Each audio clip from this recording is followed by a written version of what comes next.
Hey, everybody, it's the Monty Man from Take 12 Recovery Radio. Listen, I got a favor to ask of you. Before we start the episode of this week's Came to Believe Recovery podcast, I'd like for you to pause right now and go get a pen, a piece of paper, or a pencil, because you're going to need it later on in this show. It's going to be a very simple thing you're going to need to write down, but you really are going to need it. So go ahead, pause the broadcast, and go get it, and come right back and hit the play button. The views expressed on this episode of the Came to Believe Recovery podcast do not necessarily reflect those of Take 12 Recovery Radio or its affiliate. The opinions on this show should not be taken as medical, psychological, or professional advice and are those of the host, co-host, and guest. Take 12 Recovery Radio is not affiliated with any particular 12-step fellowship.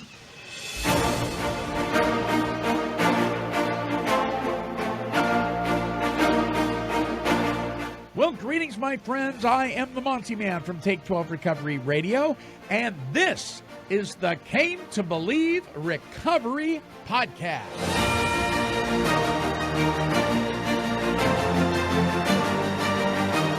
And now, here are your podcasting broadcasters, Tom Williams and Alicia Martinez, to introduce this week's show.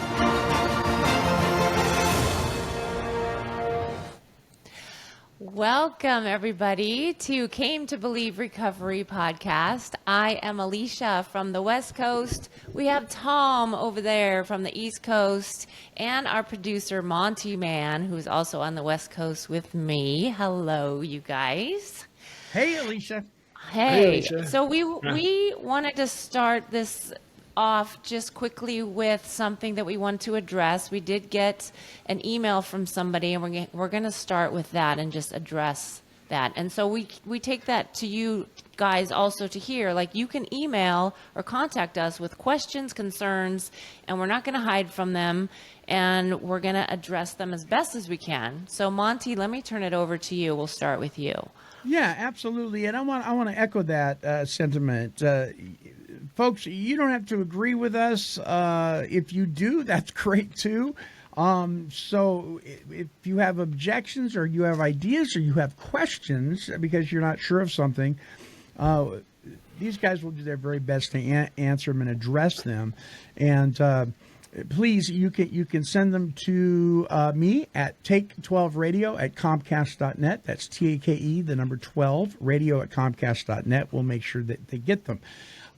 So one such post, which was posted on one of the YouTube versions of the show, kind of, this person shared their bit of a disagreement with us, or maybe an uneasiness they were feeling. So, Tom, why don't you go ahead and read what this person posted on our YouTube version?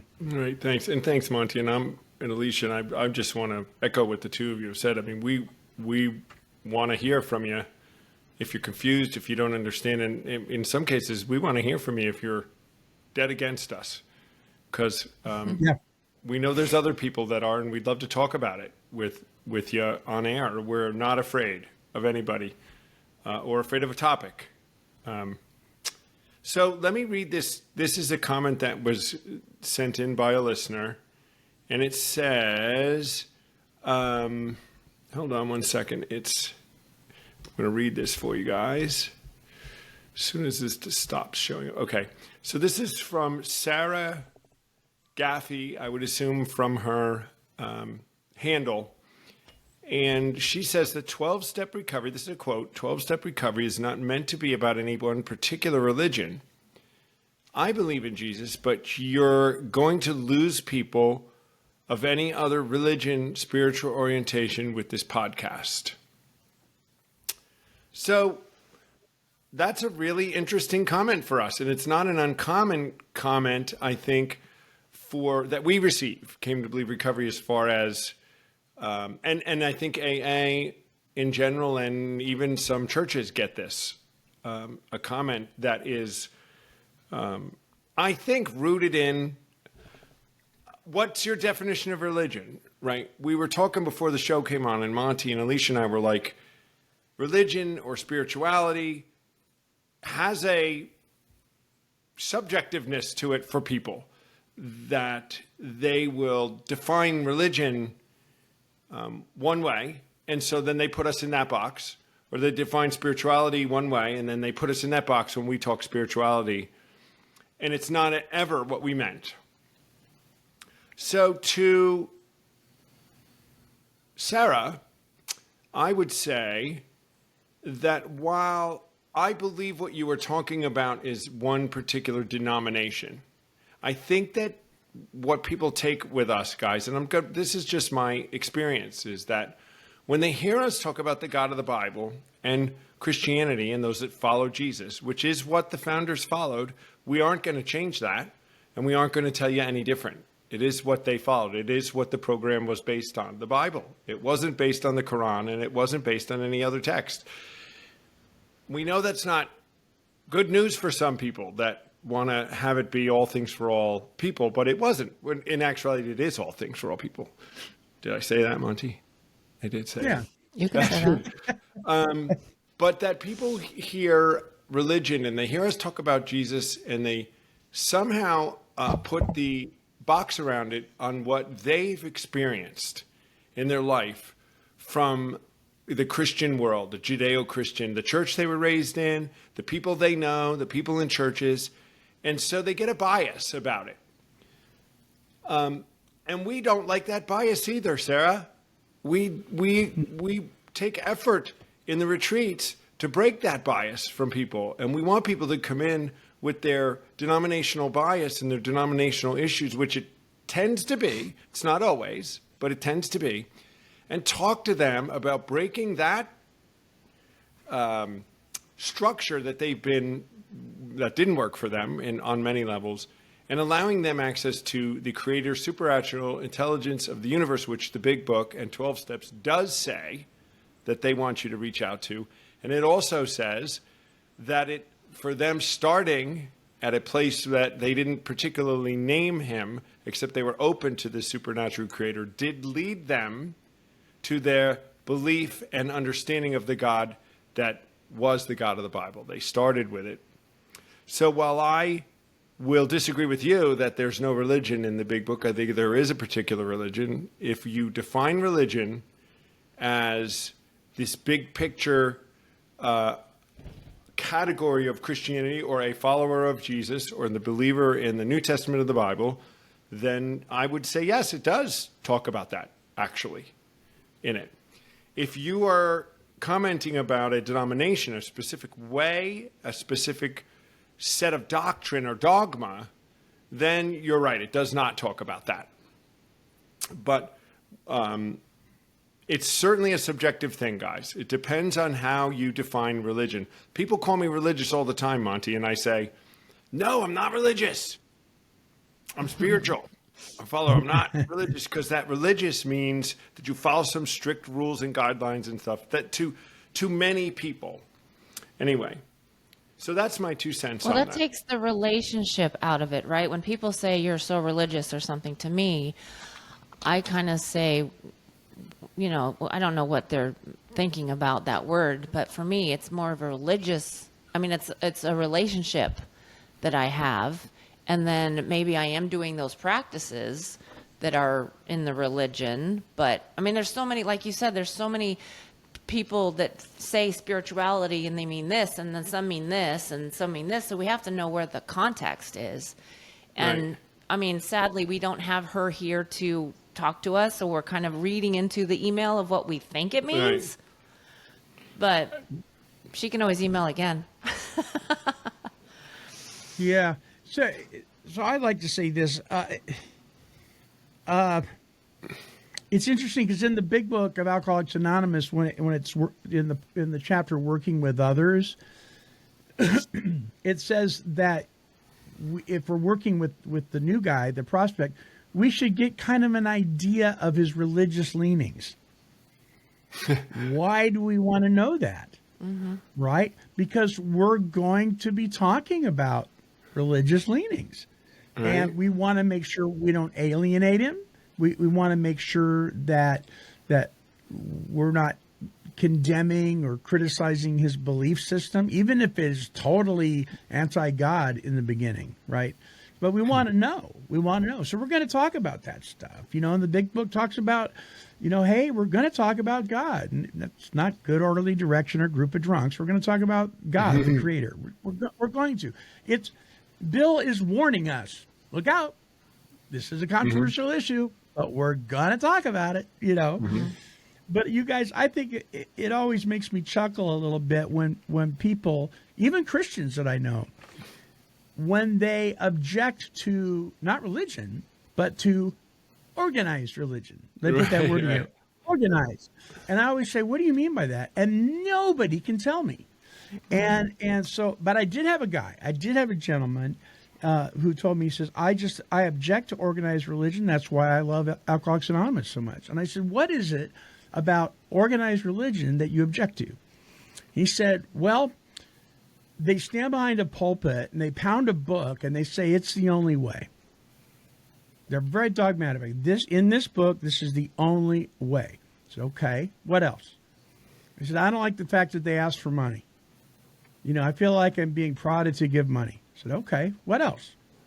Well, I'm not real into the pomp and circumstance, all the candles, because we know some Christian denominations are very big on atmosphere, right? And stained glass and candles and more today with, the lighting and all sorts of, I don't really like that. I don't like the candle thing. It's just too weird to me. I said, okay, what else? I don't like that we're criticized for what we believe if we differ for the person that's talking or preaching. I said, oh, okay. I said, you know what you just described to me? You described to me your typical AA speaker meeting. Exactly. It sounds like an AA meeting to me. Yeah. So I could say, well, I don't like organized AA meetings. Well, let's go to unorganized ones, I guess. Well, we have no problem doing that. Right. So it's interesting. People really, I appreciate the fact that people have feelings and thoughts surrounded around their feelings. But a lot of times, myself included, when I'm expressing my feelings, it doesn't go any deeper than that. When I'm questioned about what that means, I really don't know. I just don't know. Mm-hmm. So we either answered you or we didn't answer you, or we weren't meant to change your Confused mind, everybody. Sarah. But we did want to clear up what we are talking about. And when we talk about the God of the Bible and the following of Jesus, we're relaying to you what I can speak to, who my higher power is and what has saved me. And we can speak to who the founders and those that taught us were doing. We can. And that's what Came to Believe does. So we're standing true and right to what we know is true and Came to Believe Recovery, and the Clarence Snyder lineage through Dr. Bob and them. This is what they were doing. We know that. As I always say, you certainly don't have to do it if you don't want to. We're not saying we're the only way, but we're saying if you want to do it, we do know how they did it. And we're not going to make it different. There's enough difference already. Yeah. And when it here's was the the million most other things you can do. effective, Yeah. yeah, the most effective is this way. So we hope that people want to do it this way. But yeah, like you said, there's other options and other ways. Yeah, Exactly. if I'm going to test something out, if I'm going to construct a new home, I'm going to check out the different contractors, and I'm going to go with the guy that's got the best reputation. I'm going to go with the guy that does the best job, that produces the best product, right? Why wouldn't I? And it has to date, been the most successful application implementation of the 12-step process when it was focused on the creator of the universe, the God who is God, Jesus Christ. That is just you don't have to like that or anything. Right. But that's just the truth. That's just the truth. I want to say something here, and I want to make sure that I am correct about this. So you guys correct me if I'm wrong. Came to Believe, this podcast, Came to Believe Recovery Podcast, and Came to Believe Recovery.org does not claim affiliation with the organization of Alcoholics Anonymous. True? True.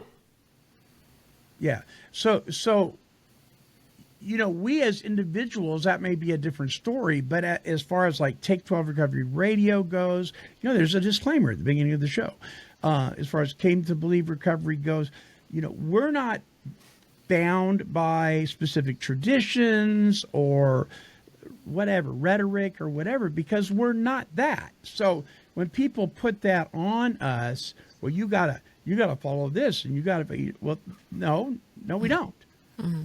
And I don't say that out of disrespect. I just want to make sure people are clear. I, for one, don't speak for Alcoholics Anonymous as a organization. So, Monty, it's interesting that you say that. When you read, Alicia and I were having this discussion, or she was stressing over the belief or some authority that told her that to be an official AA meeting, you have to follow the traditions.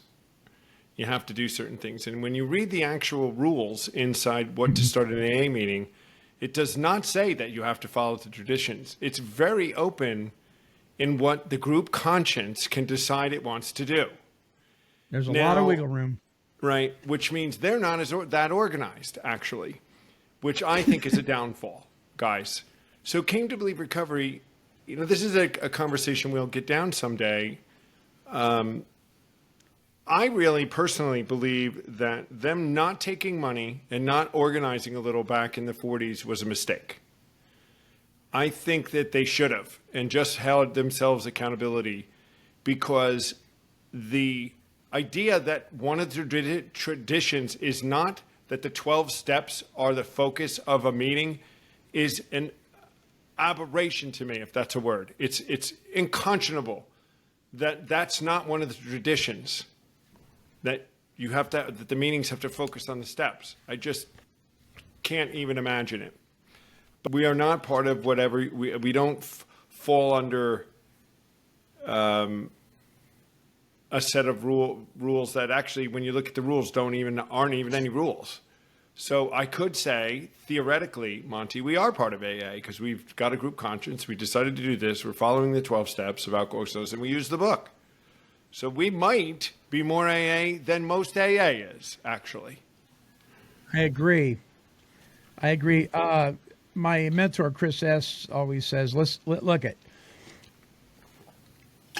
an AA group has more right to violate a tradition in the 12 traditions than AA has, as an organization, has the right to punish them for doing so. Wow. They're written in Jello. They're written in Jello. Yeah. They're meant to be written in Jello. Yeah. Because if it's not flexible, it breaks. Right. But yeah, that's a whole nother show. That is. Do we have a show on that? Right. We can add that to our list. Like, what is AA? But yeah. But today, what we're talking about is, the topic is what the big book says and what it doesn't say. So, Alicia, let's take a break and get that out of the way. Okay. And then we'll come back with the topic, okay? Folks, don't go away. More with Alicia and Tom on the Came to Believe Recovery podcast right after this.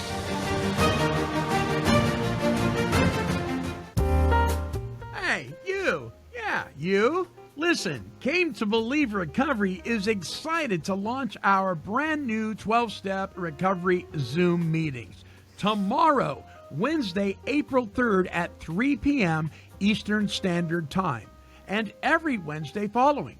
Now, these meetings will be focused on the spiritual disciplines of the 12 steps found in the Big Book of Alcoholics Anonymous. Now, I know you have your pen or pencil ready that we asked for you to get at the beginning of this episode, right? Great. So this is what I want you to write down. It's your Zoom meeting ID and passcode. The ID is 833-6252-3238. Your passcode is 597493. Now, if you miss that, no problem. Just visit take12radio.com and click on the Came to Believe Recovery podcast banner. And the meeting ID and passcode, they're going to be listed right there on that page. So get ready for a great meeting worth depth and weight as we launch the brand new Came to Believe 12-step Zoom meeting every Wednesday beginning tomorrow at 3 p.m. Eastern Standard Time. See you there. And now, back to our show. All right, welcome back. You have tuned in to the Came to Believe Recovery podcast with Tom Williams and Alicia Martinez. And Alicia was introducing the topic for this week. Yes, we wanted to discuss what the big book actually says and what it doesn't say. And we have a few topics here, but the first one I wanted to start with was how the big book says recovered, and we seem to hear other things of recovering or no mention of the word recovered in meetings outside of what it says in the big book. So where do we want to start with that? Either one of you. Let's do it. Well, it's just what we said. It's what's in the big book and what isn't in the big book. And so what's our basic text when we talk to someone and they say, you can't call yourself recovered? And we say, if you open up to the first page with writing on it, really, after the thing, it says, the third edition I have says, the story of how many thousands of men and women have recovered from alcoholism. So the big book does say that. So we're going to say it. And what it does not say is that we're always recovering. There's recovering is used in a couple of places in the book. But if you look at the context of it, it's never that we're going in a constant state of recovering ever. It is that the point of it was to be recovered. So it is in the book, guys. Sorry. It's in the book. Yeah, it's forward to the first edition to that to show other alcoholics. This is the purpose of the book. Precisely how we have recovered. Right. It's the main purpose of this book. And it says solution all the way through. So if something is solved and there are solutions, then we would be probably recovered as well. And let's So go. I use. Go ahead, Tom. I'm sorry. So I want to add, because this helps us maybe with our comment too. It bolsters that. When you look at in We Agnostics, right? It says, lack of power was our dilemma, right? We had to find a power that we could live by, and had to be one that was greater than ourselves, obviously. But where were we going to find it? Now listen to what it says. Well, that's exactly what this book is about. What's it about? Well, precisely how they recovered is number one, the main objective, right? And that's the main purpose. And the main objective here is to enable you to find a power greater than yourself, which will solve your problem. That means you've written a book we believe to be spiritual as well as moral. And it means, of course, we're going to talk about God. So we're going to show you how we recovered. And how we recovered was we found the power that was God. And the step further we take at Came to Believe Recovery is we tell you who the God of the founders was. That's just hidden a little bit in this book, but it's not really hidden that well if you read this with a certain lens, guys. It isn't hidden that well. It's pretty plain to see what they were doing. So I got to interject here. Page 11 in the Big Book of Alcoholics Anonymous. This is Bill's story. And what a lot of people don't know is Bill had a negative prejudice towards, definitely towards religiosity. His grandfather was very bitter towards the church, and Bill kind of carried that with him. But he says on page 11, he says, to Christ. So for those who don't see Jesus Christ's name in the book, here it is. To Christ I conceded the certainty of good man, not too closely followed by those who claimed him. His moral teaching most excellent. For myself, I had adopted those parts which seemed convenient and not too difficult. The rest I discarded. And then he goes on to explain how that was not the proper use of this thing. He talks about how that was his prejudice. He cherry-picked, and we shouldn't do that. So he's talking about Christ here. It's interesting. Why doesn't he, if Christ is only just this guy with good morals, well, why didn't he include, Buddha or Muhammad or the guy next door. I mean, why didn't he clear? He didn't. He specifically named Christ. That tells me everything that I need to know. He didn't name a doctrine. He didn't name a denomination. He named God himself. So there you go, guys. What's in the book and what isn't. Let's go. Check. What's next, Alicia? Doing the steps. Can I add something really quick on the recovered thing? Yeah. Okay, really fast. I talk to folks about this. I go, look at if you have a peanut allergy, right, and you eat peanuts, you're going to swell up. You can't breathe. You're going to end up in the hospital. And while you're in the hospital and they hit you with the EpiPen, for a time as you're in there, while you're healing up, you are in recovery. Once the swelling goes down, they release you. You walk out the door. You have recovered from the peanut allergy. Are you still allergic to peanuts? Absolutely. Absolutely. So you're recovered, not cured. So if you're cured, the illness itself, the allergic reaction, if you put it into your body, is gone. You can put it into your body and nothing bad happens if you're cured. If you've recovered, the symptoms are gone. I'm not stealing from mom's purse. I'm not pulling the vanishing act. I'm not ending up in jail. I'm not, the symptoms are gone.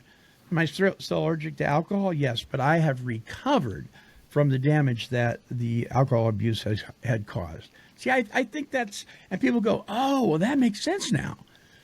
But again, it's that word, just like the word religion, right? It's so subjective. So Monty, the one I like to use, diabetes. You can have diabetes, yes, and then change all your diet, lose weight, do what you need to do, exercise, and be recovered from it. yes. But you could get it again if you did the wrong things. But while you're recovered from it, you don't have any of the symptoms at all. Why would you say what? No one would keep saying I'm recovering from diabetes still once you've recovered from it. But could you get it again? Yeah, if you start eating and doing the dumb things, you could get it again. You'd get all the symptoms. But why would you go on with your life? It's just, and you're right. When I tell that story too, Monty, people go, oh, well, that's what we're talking about, guys. That's what they were talking about. That is. And this recovering thing keeps people sick, guys. It makes me mad. It keeps people sick. It keeps people feeling bad about themselves. It keeps people thinking that they're less than and that they aren't worthy and they're not valuable. It does. It's a terrible mindset. It is not what this program was about. It was not. This program did not promise a struggle for the rest of your life. It didn't. It promised you a solution and a victory and freedom from all that stuff. A way out. A path. Whew. If I could drop the mic. Amen. Preach it, buddy. Let me drop my mic real quick. Drop the mic. Check. Next one. Let's talk about doing the steps quickly versus step a month or step in 16 months or whatever that. And I love, Tom, when you talk to people and they say, well, that's not in the book, or however they say. And then you say, well, where is it in the book that says you need to take 16 months? Because that's not in here. Right. But if you look at it, it does seem pretty quickly, especially when you see that they were doing it back then sometimes in an afternoon. That's what, 5 hours? So, and doesn't this speak, guys? Doesn't this speak to if you want? If it says they recovered and I want that, then I should do what they do, right? Right. Yeah. I want what you got. Well, then do what I do. No. Yeah. Exactly. And we need to find this person because I've been saying this. If we could find somebody who never heard of Alcoholics Anonymous or anything ever, and we handed them the book. They'd never go to a meeting, number one, and they would do the steps, and they'd probably do it within a short period of time. Because if you start doing it, it's a progressive thing that walks you through, and it's continuous, and it requires the continuity to work because they work together, the tools, right? 1, 2, and 3 would be done in 20 minutes, most likely. And 4 or 5 would be done over maybe a day or two if you had to go talk to somebody and find somebody. But it would be done very quickly. Not and 4 you'd be 5, on 6, 7. What? Yeah, then you'd be on to 6 and 7 and 8, 9. 8 and 9 take a while. You do it for the rest of your life if you have to. And then you're working 10, 11, and 12. It's teaching you a process of how to live the rest of your life. I'm going to commence this way of living. Step 10 says. So what is happening in the steps? They're teaching us a way of living and a way to continue to stay in spiritual fit condition. Says it again, spiritually fit. That's the daily reprieve that we have. Right. Yeah, that's our battle cry, man. Right.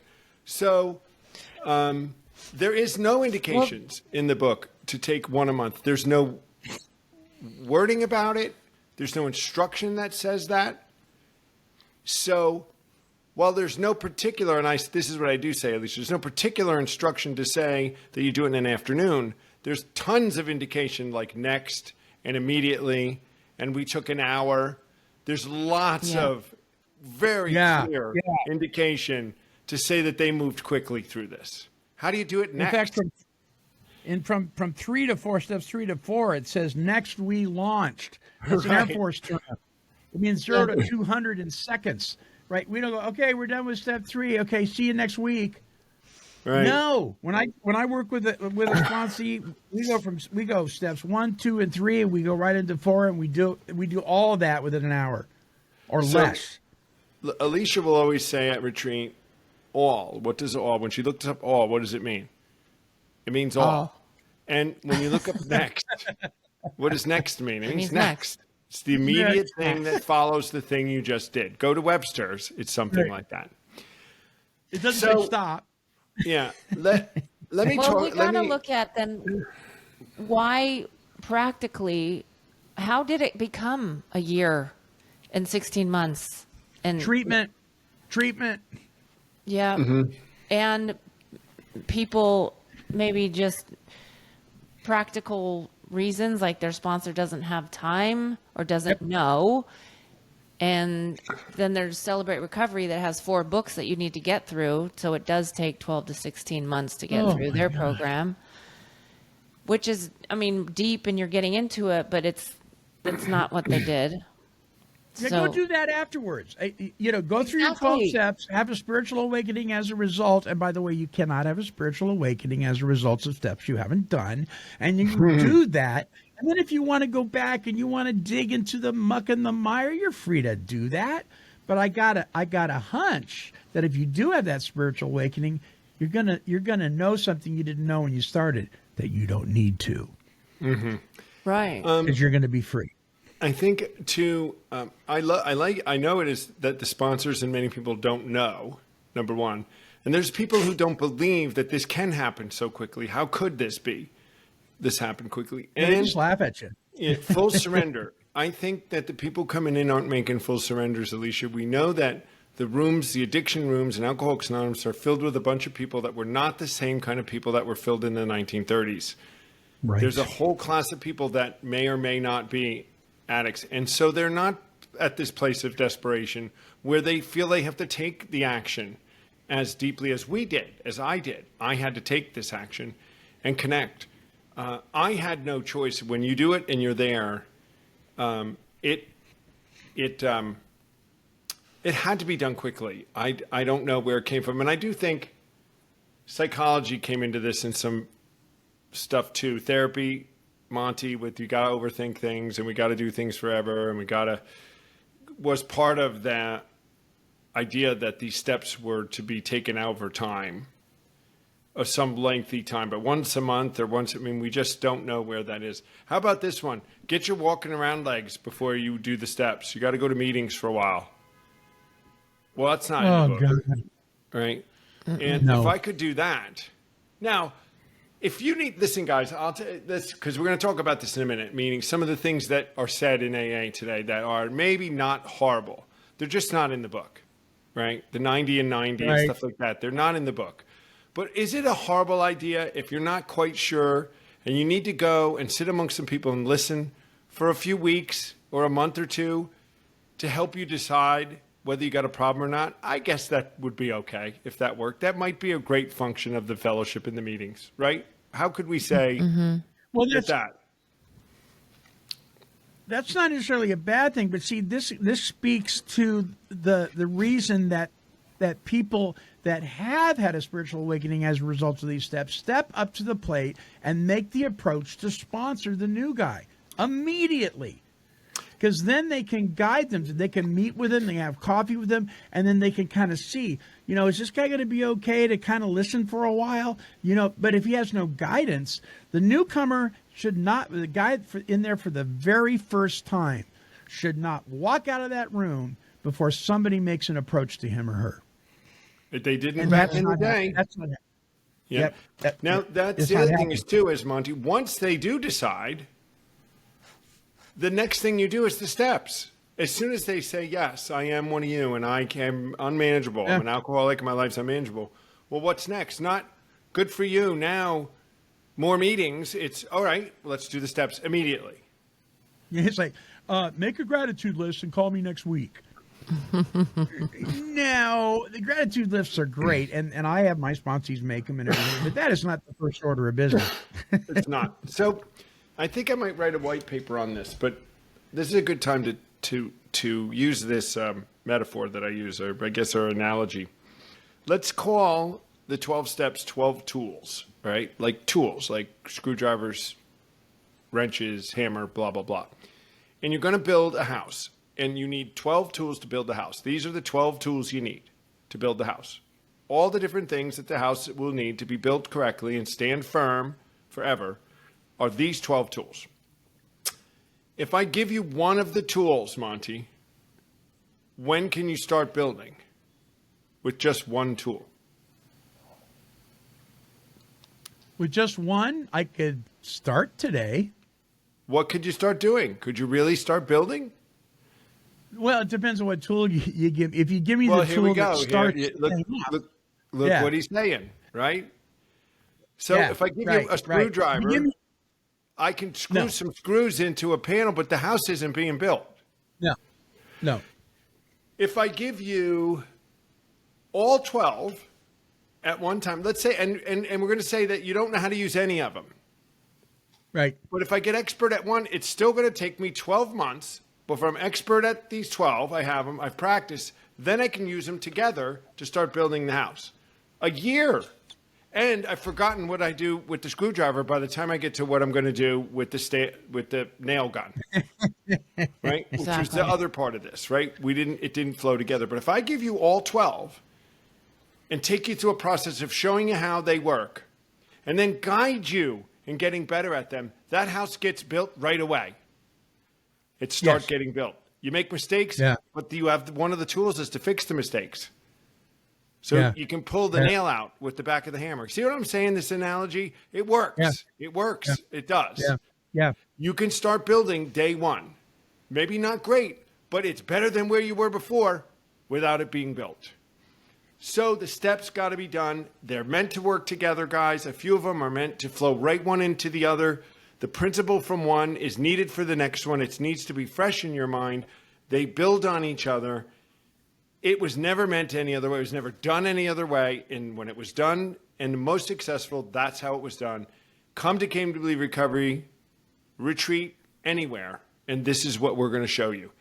Guys, if it doesn't work for you, you had a nice weekend, maybe in a place like Malibu, And it says, I think Bill refers to it as a spiritual tool kit. Mm-hmm. It's the whole kit. The whole kit. Yes. The whole kit. Yeah. And remember, the steps aren't suggested. It's a program that's suggested. As a whole. As a whole piece. As a whole piece. So we beat that to death. But that's what's not in the book and what is in the book, guys. There's nowhere in the book that says that it takes that long. Lots of indications that it was done very quickly. Right. Check.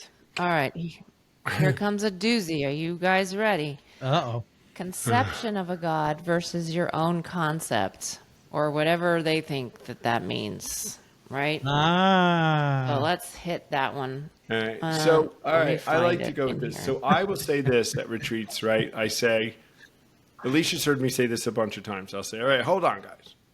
How many people think that what the steps say is you can have a God of your understanding and he can be your conception. Half the room raises their hand. And that's how it is. And I say, it does not say that.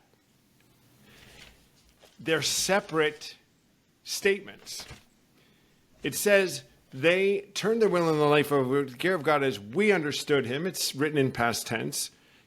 They're talking about what they did and the God they understood. It does not reference that you get to pick a God of your understanding. That's not what that statement references. All it's saying is we turned our will over to the God as we understood him. My sponsor said, if you want what they have, we better find out who that God was, right? It was good advice. And your own conception is different than concept, right, Alicia? This is what you're saying. Your concept of God could be anything. My concept is that it's this water bottle. My concept is that it's a light bulb and people. But your own conception means how you view the supernatural, spiritual creator of the universe. It was put in that box. It's in the book. The book says, as long as it's your own conception of this category. So they never meant it to be a concept. They never meant it to be the power of the room. They never meant it to be inanimate objects. They never meant it to be a light bulb ever. Bill Borchert, who was the screenwriter to My Name is Bill W., and also the When Love Is Not Enough, the Lois Wilson story. Bill Borchert was on my show a couple of times, and he explained to me, and he and his wife were great friends with Lois and Bill, and particularly Lois. And when Dr. Bob told Bill, basically, okay, buddy boy, why don't you try your own conception of God? He wasn't talking about God is one of these different things. What he was talking about was the nature of God. He was talking, because Bill had these ideas that his grandfather had. God was punishing, God was cruel, God was judgmental, and he was telling him, okay, what's your conception of God? Should he be loving? Should he be kind? Should he be forgiving? That's what Ebby was saying to him. And so we've misrepresented that too. But again, people don't know what they don't know. And until you start digging into some of this stuff, actually, you know what? If you'll just read what's in this book for what it says and stop listening to the guy behind the lectern at the meeting, you might get it right. Yeah, listen to what it says. Right? I love it. So look, it says this. Much to our relief, we discovered we did not need to consider another's conception of God. That's their belief in his nature. That's exactly what you said, Monty. Yeah. But it says this. Our own conception, however, inadequate. So it calls your own conception inadequate. Yep. Was sufficient to make the approach and effect a contact with him with a capital H. So they said you could take away the nature, start with his nature that you can conceive of, a nature that's okay with you, that is is something that you can start with, and that let him connect with you. It's what they did. It says it right here, right? I didn't write the book, guys. Yeah. It's from the big book. Right. It's the same book we're talking about. It's what's in the book. It is in the book. Stuff like this. On and then page it goes on 47. Yeah. On 47, it says, when therefore we speak to you of God, we mean your own conception of God. And then it goes on, and at the start, this was all we needed to commence. So at the start, that's fine. Your own conception is fine. To affect our first conscious relation with God as we understood him. Afterward, so we continue, especially with step 11 later, we found ourselves accepting many things which then seemed entirely out of reach. That was growth. But if we wished to grow, we had to begin somewhere. So we used our own conception, however limited it was. So you can start there. I think many people start there, and they don't even understand where they're starting from, and then they stay there. They think that's fine. I'm going to stay with the light bulb, and 10 years later, I'm still believing in the light bulb. And that's not what this says. Right. It is clear here that it would be inadequate and it's limiting, and it was only a pathway. Never was your own conception supposed to be an ends. It says, as soon as a man can say that he does believe or he is willing to believe, we empathetically assure him that he is on his way. On his way to what? To a deeper understanding of the Creator. He's on his way. He may not be there yet, but he's moving. They're called steps, not stops. Right. And that's step 11, right? Continue. Pray to God for to improve our conscious contact. Improve our conscious contact with Him. Yeah. Praying only for the will of Him for us and the power to carry that out. So we get you connected, and then there's a process to grow. Improve your conscious contact. You get that in 3. You start to have an experience in 5. Things start happening. You get the promises all through 10, and then in 11, you take this relationship to the next level, and you become recovered. It's what they did, guys. It's what started this whole thing. It's what has the 3 of us relatively.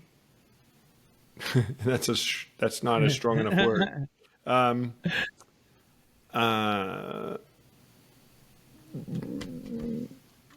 Or totally committed to bringing this message to people, to straightening these things out, to just clearing up misconceptions, to just showing people, helping you to put the lens on that you should have on when you read this book. It's just shocking to me how many people come up to me, Monty, after retreats and say, that's not in the book. Where's that in the book? Who've read the book 100 times. It's not in the book. Yeah, it's right here. I had a lady walk out of a meeting in Long Island with me because she said, that's not in the book, the conception inadequate and at the start. She said, it's not in there. I said, well, yeah, it is in the book. Showing me, she said, that's not in there. I said, it is in there. Here. She got up and walked out. Whatever. You don't win them all. Right? Right. Right. But maybe we're a not seed going to was stop planted. and tell you that there is something else. Guys, we are as compassionate, and we're going to meet you right where you are, and we're going to let you start. But we're not going to lie to you. We're going to let you move through it, and we're going to walk by side with you and help you to an understanding. But listen, Monty and Alicia and I don't have anything else to give you. We don't have anything else to give you. If you want something else, you got to go somewhere else. And I'm easy to say that. I had a guy call me once, Monty, and said, what I want for you as a sponsor for me is, I want you to go to meetings with me. And I want this. I don't really want the God thing. And, maybe we'll talk a little bit about the steps, but I just need someone to come with me to meetings and all. I'm just on the phone going, yeah, you need to find somebody else. I said, there are people out there that will do that with you. Yeah, I said, sure. I don't know what to do. That's not what I did. That's not what was done. I can't help you with that. They're called peer support specialists. They'll pick you up and take you. They'll pick you up. So I don't know how to do that. That's not what I do. But if you want me to come and support you at a meeting as we begin working through the steps, and you're willing to do that, and we have to talk about God. Yes, not a church, not a thing. We'll talk all about that eventually. We have to talk about it. Then I'm happy. Otherwise, I'm not. Yeah. Because don't you guys think, Alicia, don't you guys think that if we tell them anything else, we're not being honest with them? We're not. We're not. And what, one of the things that I'll ask the prospect if he approaches me, I'll say, I got a question for you before we go do anything. Would you be okay if the time we meet and spend together that I lie to you? Of course, the answer is, well, no, of course not. Okay, I just put that pin in there because I want you to remember that. You don't want me to lie to you. And it'll invariably come up. He'll disagree with something. And I don't, like you said, it's not in the book. No, well, I'm not going to lie to you. Right? So let me show you. You told me you didn't want me to lie to you. So. Yeah. And it's going to be uncomfortable. When you change the way you think, when you've been going down the road of the toilet for so long, it's going to be uncomfortable because there's something comfortable about the dysfunction. It's just going to be. It's going to be. If you're going to be stretched, if you're going to be challenged, if you want to grow, if you want to become productive, if you want to help others, there's going to be. Chris Schroeder calls them the 12 inconveniences. Right, They're just going to be. And then, let's talk. 3 of the things that aren't in the book. One is what 90 90s not in the book. Meeting makers make it. Meeting makers make it. And what's the other one? We had another one there, right? Well, we have something like doing the 4-step over and over and over, and doing the steps over and over and over. Well, that's a good every thing. year. Yeah. to talk about that's not in the book. They tell you Yeah, to do it we once. don't They tell do you to that. do a 10-step, guys. There's nowhere that indicates to do the steps over and over again. That's a great point. It's not in the book. What is in the book is you do them once and you live on 10, 11, and 12.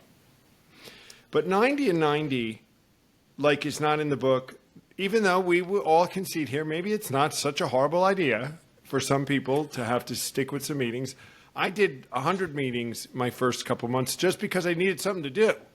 It was killing time for me, and it was helping me get into a group of people that just kept me Sure. till they got my life in line. But then I wasn't doing meetings like that anymore.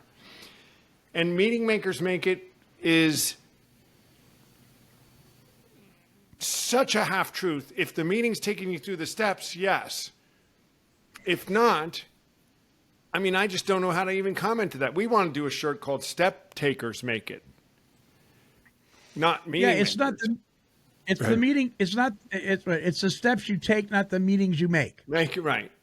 So Yeah. Yeah. it's a terrible thing when a newcomer drilled into their head, and this is what happens, guys.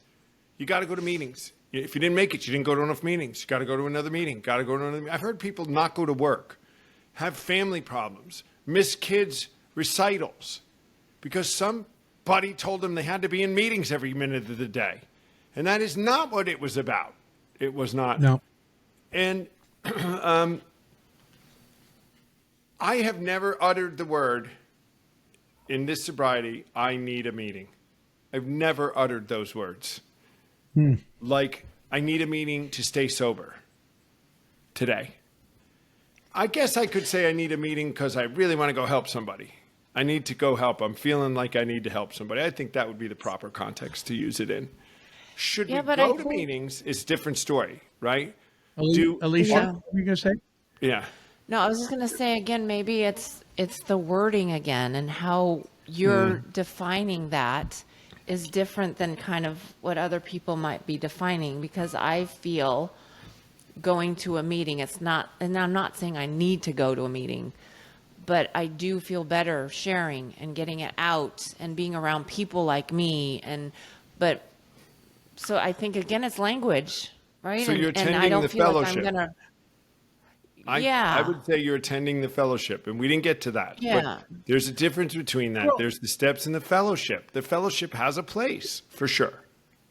I think you guys. I think it comes down to what are you dependent on, and so if I'm meeting dependent, and not God dependent, Then yes, that's an issue. then in the down the road, that's not going to fare well with my process of recovery to a place of recovered.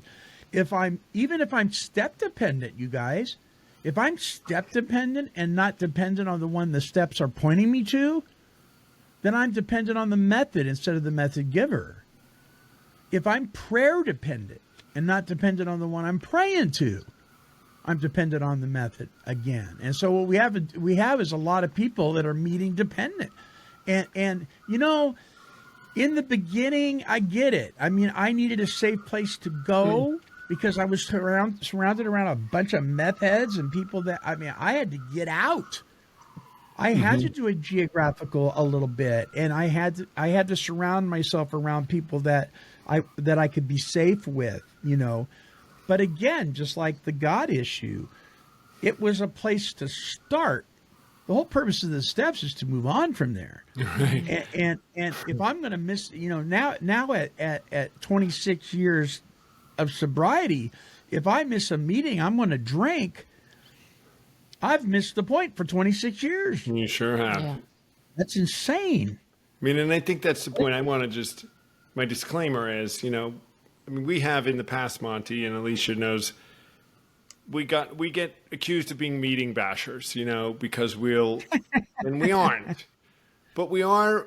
No, you're not meeting bashers. You're trying to dispel a concept that's actually harmful. Right, exactly.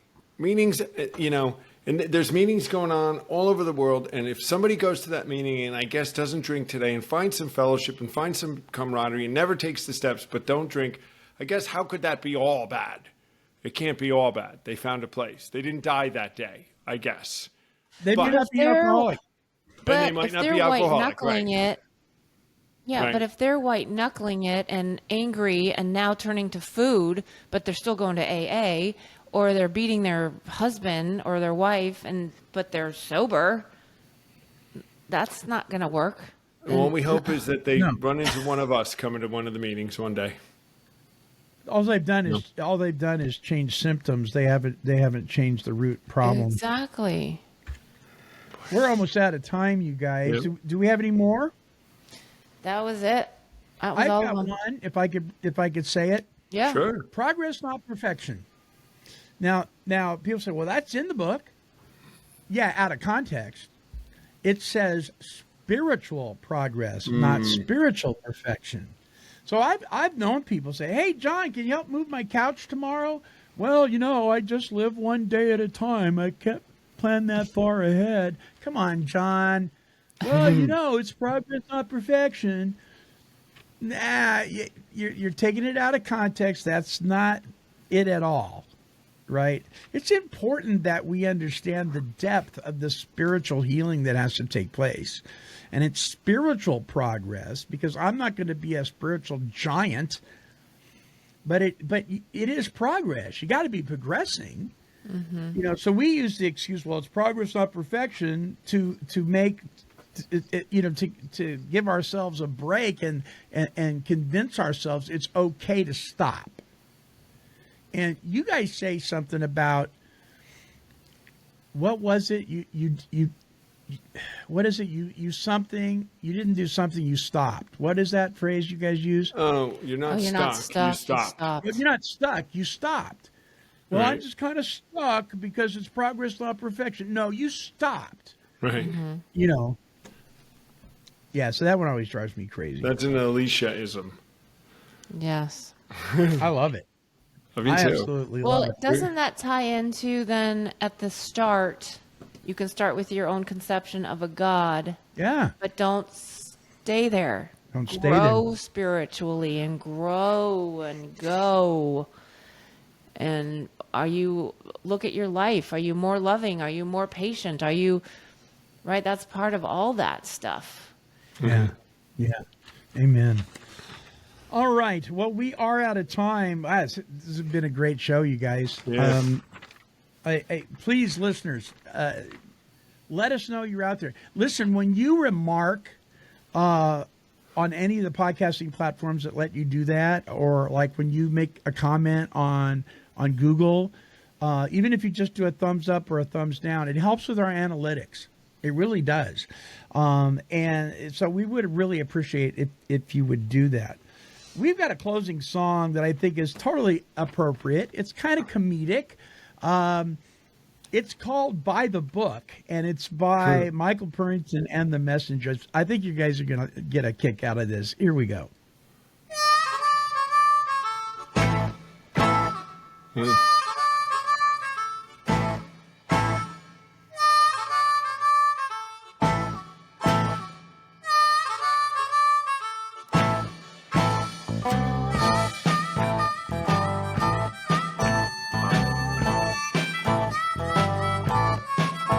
Put down the bottle, picked up the phone. The man on the line said, you're not alone. We got people just like you. Want what we got, do what we do. Said, son, if you're a drunk, a liar, cheating, a crook, try doing it by the book.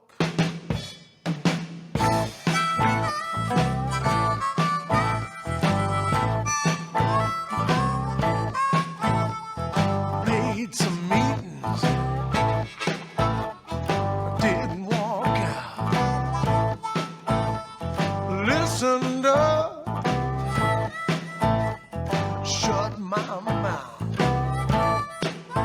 They'd all hit bottom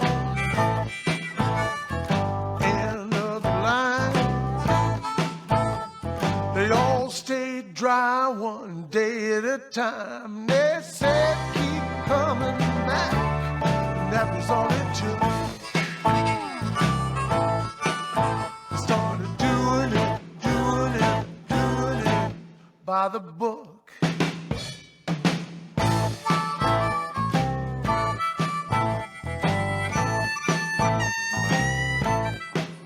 I do the steps in order.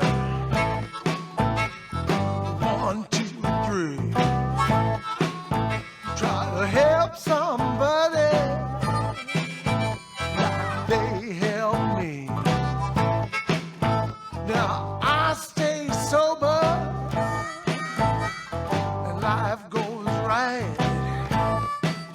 Say please in the morning and thanks at night. Another day not drinking, you let me off the hook. Doing it by the book.